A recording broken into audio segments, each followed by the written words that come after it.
दोस्तों, हिंदुओं के पवित्र धार्मिक ग्रंथ रामायण के बारे में तो आप सभी जानते ही होंगे। रामायण में राम की पत्नी सीता, जिन्हें हम जानकी के नाम से भी जानते हैं, क्या आप जानते हैं कि उनका जन्म कैसे हुआ था? कैसे वो राजा जनक के घर संतान के रूप में आई और कैसे माँ सीता बनी रावण के वध का कारण? नमस्कार दोस्तों, स्वागत है आप सभी का एक बार फिर से हमारे YouTube चैनल में। दोस्तों, रामायण का मुख्य पात्र सीता एक ऐसा कैरेक्टर है जिसमें सभी को सीख मिलती है। सीता माता के चरित्र का वर्णन हिंदू धर्म के सभी वेदों में बहुत सुंदर शब्दों में किया गया है। वाल्मीकि रामायण में भी सीता को शक्ति स्वरूपा, ममतामयी, राक्षस नाशिनी, पतिव्रता आदि कई गुणों से सज्जित बताया गया है। इनके वनवास के बारे में तो आप जानते होंगे, जो इनके पत्नी धर्म को दर्शाता है। माता सीता के साथ रावण के कृत्य को भी आप जानते ही होंगे, जो उनकी पवित्रता को झलकाता है। लेकिन हम में से आज भी बहुत से लोग ये नहीं जानते कि आखिर इस कन्या यानी माँ सीता का जन्म कैसे हुआ था। अगर आप भी इस सवाल का जवाब ढूंढ रहे हैं तो आज बिल्कुल सही चैनल पर आए हैं, क्योंकि आज हम आपको धरती पुत्री के जन्म की कहानी के बारे में बताने वाले हैं। साथ ही हम आपको ये भी बताएंगे कि आखिर ये कन्या रावण के वध का कारण कैसे बनी। तो चलिए फिर जानते हैं माँ सीता के जन्म की वो अनसुनी कहानी। क्या है सीता के जन्म की कहानी? दोस्तों, पौराणिक कथाओं के अनुसार एक बार की बात है जब मिथिला में भयंकर सूखा पड़ गया। लोगों के पास अनाज के दाने खत्म हो रहे थे। ऊपर से इंद्रदेव नाराज थे, जिसकी वजह से लोग खेती नहीं कर पा रहे थे और सूखे की वजह से आसपास के लोगों सहित पशु पक्षी भी मारे जा रहे थे। इस भयंकर सूखे को देखकर मिथिला के राजा जनक बहुत परेशान हो गए। उन्हें अपनी प्रजा की चिंता सताने लगी। अब वो किसी भी तरह से अपनी प्रजा को बचाना चाहते थे। इसलिए राजा जनक इस सूखे से बचने के लिए वाल्मीकि के पास जा पहुँचे। वाल्मीकि ने राजा जनक की परेशानी सुनी और सूखे से बचने के लिए राजा जनक को कहा कि उन्हें धरती पर हल चलाना होगा, यानी राजा जनक को खुद अपने हाथों से खेत जोतना होगा। ऐसा करने से उन्हें सूखे से राहत मिलेगी। राजा जनक ने ऐसा ही किया। अब वो खेत जोतने लग गए। राजा जनक खेत जोत ही रहे थे कि तभी एक तेज आवाज हुई। ये आवाज आसमान से नहीं बल्कि धरती से निकली। राजा जनक घबरा गए और तभी जिस खेत को राजा जनक जोत रहे थे उसमें एक दरार बन गई। जनक ने हिम्मत करते हुए दरार के अंदर देखा तो उन्हें कुछ चमकता हुआ नजर आया। जब उन्होंने ध्यान से देखा तो वो चमकती हुई चीज एक सोने का बॉक्स थी, जिसका मुंह थोड़ा सा खुला हुआ था। राजा जनक ने हिम्मत करते हुए उस बॉक्स को उठाया और जैसे ही उन्होंने वो बॉक्स खोला, वो हैरान रह गए, क्योंकि उस चमकते हुए सोने के बॉक्स में मोरनी सी आंखों वाली बहुत ही सुंदर कन्या थी। ये कन्या पूरी तरह से मिट्टी में लिपटी हुई थी, जिसका सिर्फ मुंह दिखाई दे रहा था। इस कन्या को जैसे ही राजा जनक ने गोद में उठाया, वहाँ तेज झमाझम बारिश शुरू हो गई। इस कन्या को गोद में लेते ही राजा जनक को एक पिता प्रेम का एहसास हुआ, क्योंकि जनक की कोई संतान नहीं थी और वो इस कन्या को देख इतने ज्यादा मोहित हो गए थे कि उन्होंने इसे अपनी बेटी बना लिया और उसका नाम रखा सीता।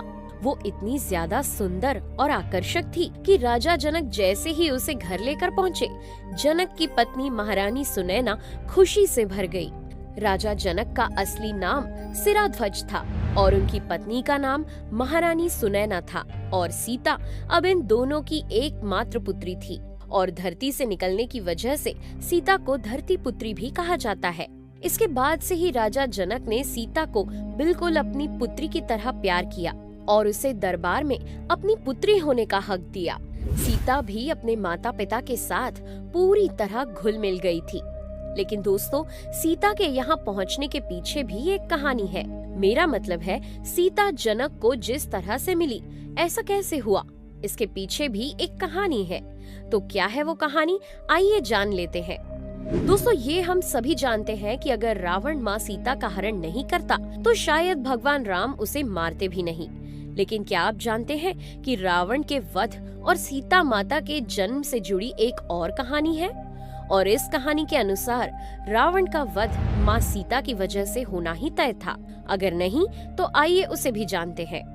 वर्षों से चली आ रही इस कहानी को जानने के बाद आपको ये समझ आ जाएगा कि माँ सीता कौन थी, वो कैसे राजा जनक के पास आ पहुंची और आखिर वो क्यों रावण की मृत्यु का कारण बनी। दोस्तों, असल में सीता रावण और मंदोदरी की बेटी थी।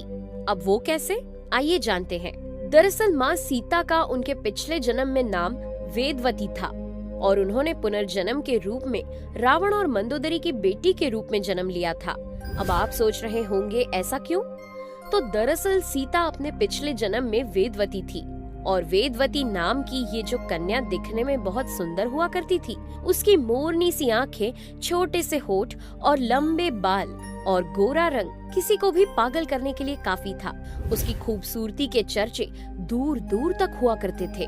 वेदवती बचपन से ही एक सपना देखा करती थी कि वो भगवान शिव की पत्नी बने।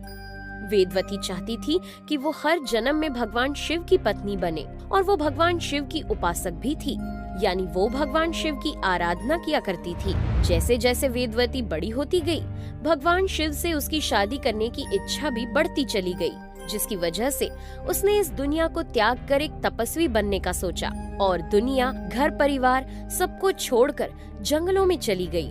यहाँ वेदवती ने एक छोटी सी कुटिया बनाई और कठोर तपस्या में लीन हो गई। एक बार की बात है, जब वेदवती अपनी तपस्या कर रही थी, तभी वहाँ से रावण का गुजरना हुआ। ओम नमः शिवाय की आवाज जब रावण ने सुनी तो वो वेदवती की तरफ जा पहुँचा और इतनी खूबसूरत लड़की को तपस्या करता देख रावण पागल हो गया। वेदवती अपने ध्यान में लीन थी।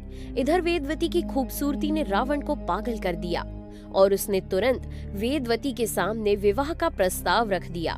रावण के मुंह से इस तरह की बातें सुनकर वेदवती को गुस्सा आया, लेकिन उसने गुस्से को शांत करते हुए रावण के प्रस्ताव को ठुकरा दिया।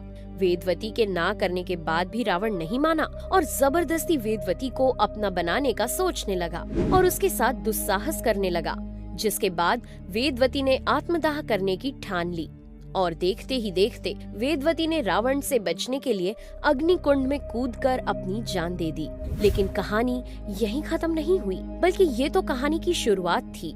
दरअसल हवन कुंड में कूदने से पहले वेदवती ने रावण को एक श्राप देते हुए कहा कि रावण को उसके किए की सजा जरूर मिलेगी और वो खुद अपने अगले जन्म में रावण की पुत्री के रूप में जन्म लेगी, साथ ही रावण की मौत का कारण भी बनेगी।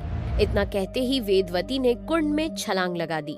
समय बीतता गया और अब रावण की पत्नी मंदोदरी गर्भवती थी। पत्नी के गर्भवती होते ही कहीं न कहीं रावण को डर सता रहा था और कुछ समय बाद जब मंदोदरी ने एक बेटी को जन्म दिया तो रावण बुरी तरह घबरा गया। रावण को समझ आ गया था कि ये उसकी बेटी नहीं बल्कि वेदवती है और इस वजह से रावण ने अपनी मौत के डर से अपनी पुत्री को समुद्र में बहा दिया। लेकिन किस्मत के लिखे को कौन बदल सकता है। रावण को लगा कि खतरा टल गया, लेकिन ऐसा नहीं था। समुद्र के गहरे पानी में डूबती ये कन्या सागर की देवी वरुणी को मिली और वरुणी ने उसे धरती की देवी पृथ्वी को सौंप दिया और देवी पृथ्वी ने उस कन्या को राजा जनक और माता सुनैना को सौंप दिया, जिसके बाद वो कन्या सीता के रूप में जानी गई और बाद में इसी सीता को अगवा करने के कारण भगवान राम ने रावण का वध कर दिया और लंका को भी खत्म कर दिया। तो इस तरह माँ सीता बनी रावण के वध का कारण। यानी अगर रावण उस दिन वेदवती के साथ दुस्साहस नहीं करता तो वेदवती या सीता उसकी मौत का कारण नहीं बनती। वैसे आपको बता दूं कि माँ सीता ने जिस तरह धरती से जन्म लिया, ठीक उसी तरह उन्होंने अपने आप को माँ धरती को सौंप दिया था। अगर आप सीता माँ के खुद को धरती में सौंपने की कहानी के बारे में जानना चाहते हैं तो हमें कमेंट करके जरूर बताइए और अगर वीडियो पसंद आया हो तो इसे लाइक करें और अपने दोस्तों के साथ शेयर करें और हाँ, जाते जाते चैनल को सब्सक्राइब करना बिल्कुल न भूलें ताकि आने वाले वीडियोस के नोटिफिकेशंस आप तक बिना किसी रुकावट के पहुंचते रहें। मिलते हैं अगले वीडियो में, तब तक अपना ध्यान रखिए, खुश रहिए, बाय बाय।